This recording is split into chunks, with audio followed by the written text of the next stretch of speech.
Un saludo muy cordial y bienvenidos a todos a la edición de hoy de Apologética con Marta. Una de las emociones que puede sentir un cristiano es el sentimiento de la duda. Circunstancias en la vida pueden desatar sentimientos de duda sobre la existencia de Dios, sobre la confiabilidad de la Biblia o sobre la resurrección de Jesús. En el 1887, Henry Drummond predicó un sermón en Northfield, Massachusetts, titulado Contendiendo con la duda.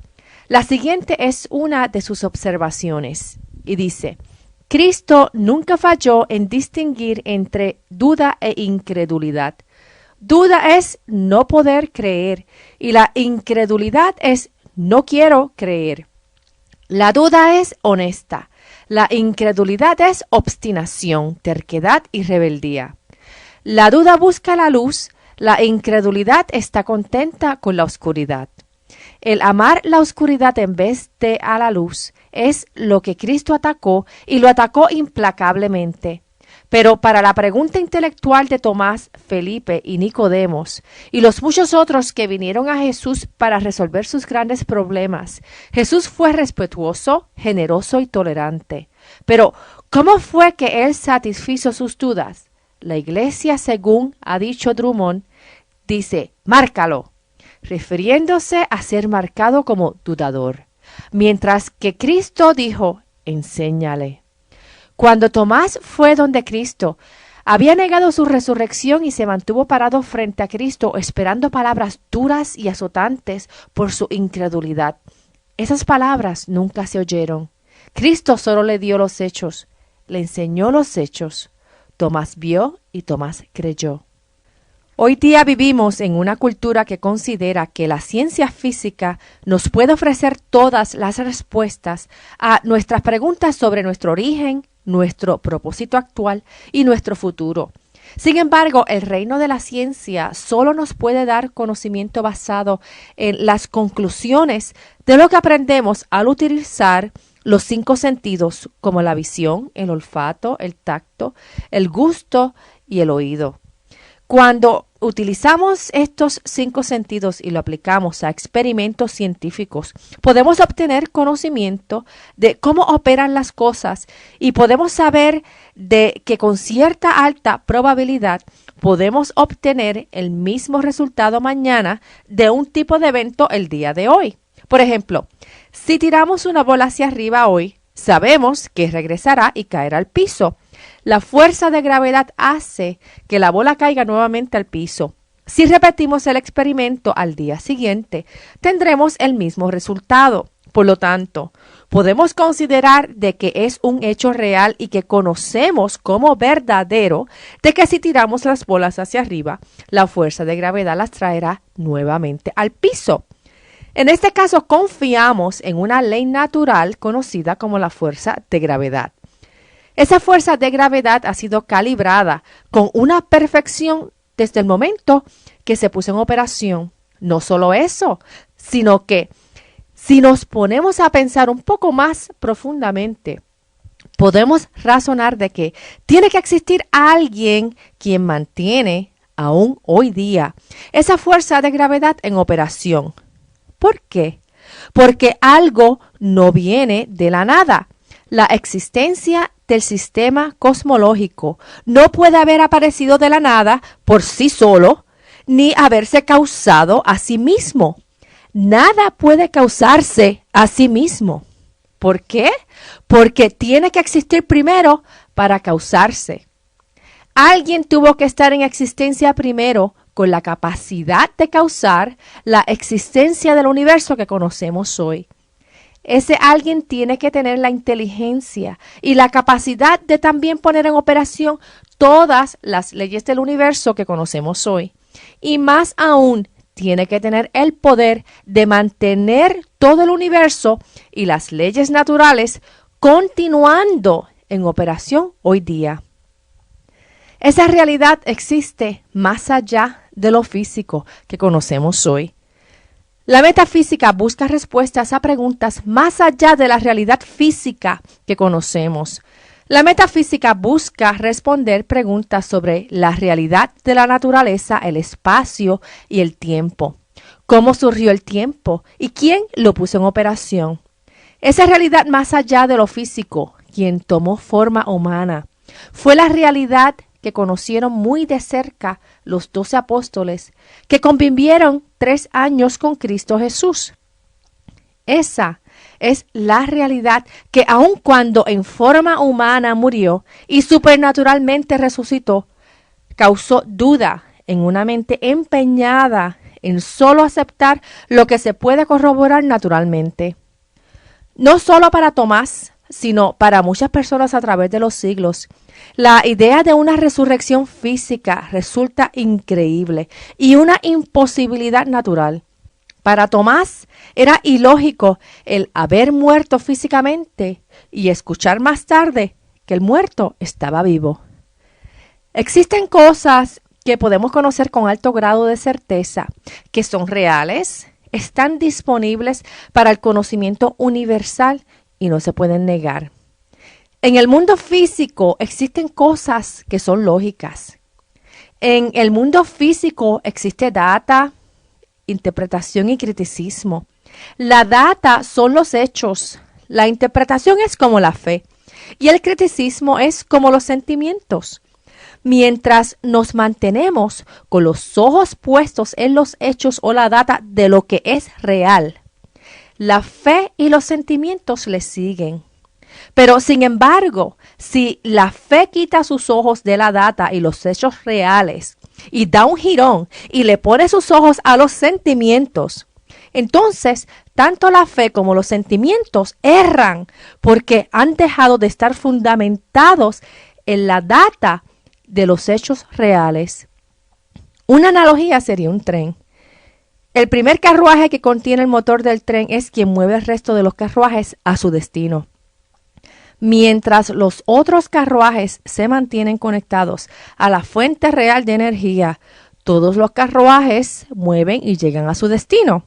Si los carruajes se desconectan, especialmente cuando están subiendo una montaña, y se reconectan a otro carruaje que no es la verdadera fuente de energía, en un plano se quedan varados, pero en la montaña se van hacia atrás y no llegan a su destino originalmente programado para ellos.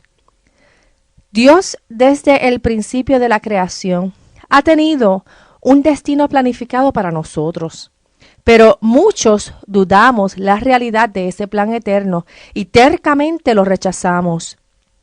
Al no poner la fe en los hechos de la realidad y el plan de Dios en nuestras vidas, nos quedamos varados o seguimos una dirección opuesta al plan de Dios. En el caso del humanismo secular, la idea del universo consiste de materia, energía, espacio y tiempo, que es el resultado de la explosión del Big Bang y su causa es desconocida o considerada innecesaria. Sin embargo, estas ideas han sido retadas desde muchos ángulos. Primero, que un universo puramente material aparenta estar en contradicción con las realidades inmateriales que conocemos. Por ejemplo, sabemos que existen los números, el conocimiento abstracto, los colores, los valores, las virtudes como la valentía, las formas, la belleza, la mente, la lógica y el tiempo. Vivimos diariamente con el conocimiento de estas cosas, aun cuando son cosas que las cuales no podemos conocer utilizando los 5 sentidos. Y segundo, el punto de vista secular referente al origen de las cosas carece de una explicación a la primera causa que fue responsable del desarrollo de la vida. El secularismo no nos explica la causa del orden, no explica la causa de la inteligencia, ni tampoco nos explica la causa de la moralidad. El secular tiene fe en la creencia de que el mundo material vino de la nada y que evolucionó a ser lo que conocemos hoy. La fe del secular está fundamentada en una ciencia que no ha podido ofrecer data real sobre el origen del universo. Vamos a ver, dentro del hinduismo, ellos ven la realidad como una emanación inconsciente de divinidad y no tiene comienzo. O sea, para ellos el universo es eterno. Para ellos, Brahman es la realidad final. Aunque los hindús declaran que el universo es inconsciente y eterno, la experiencia de los seres humanos es algo muy diferente. Si el universo es inconsciente, ¿por qué existen animales y humanos que son conscientes? Si respondemos a esta pregunta asumiendo que nuestros sentimientos han sido engañados, es contraproducente. ¿Por qué? Porque una persona debe de utilizar los sentidos para negar la información que ofrecen los sentidos. La declaración de los hindús de que el universo es una ilusión tampoco es una declaración satisfactoria. ¿Por qué? Porque una persona tiene primero que conocer lo que es la realidad para luego poder identificar lo que constituye el contraste a la realidad, que en este caso sería una ilusión. O sea, primero hay que conocer lo que es realidad para luego reconocer lo que es una ilusión. Existen dos leyes de termodinámica que afectan el universo. La primera ley indica que la cantidad actual de energía del universo permanece constante. O sea, la cantidad de energía no cambia. La segunda ley de termodinámica indica que la cantidad utilizable de energía en un sistema cerrado decrece. Nuestro sistema del universo es un sistema cerrado y nuestra energía utilizable está decreciendo. O sea, la energía permanece constante, pero la energía que es utilizable decrece. Esta reducción de energía utilizable nos lleva hacia desorden.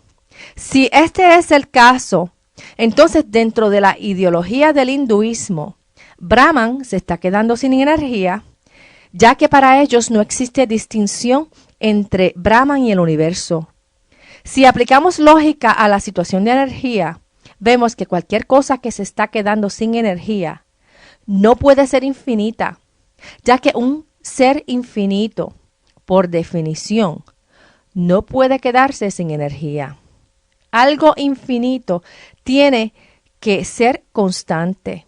Por lo tanto, la lógica nos lleva a reconocer la realidad de que el universo no es infinito. El universo tuvo un principio. Dentro de la creencia del cristianismo, la realidad consiste en que Dios creó el universo ex nihilo. Y Dios es la realidad y la causa que preserva todo el universo mediante su poder ilimitado. La doctrina de la creación ex nihilo incluye el origen del hombre como una forma de vida distinta.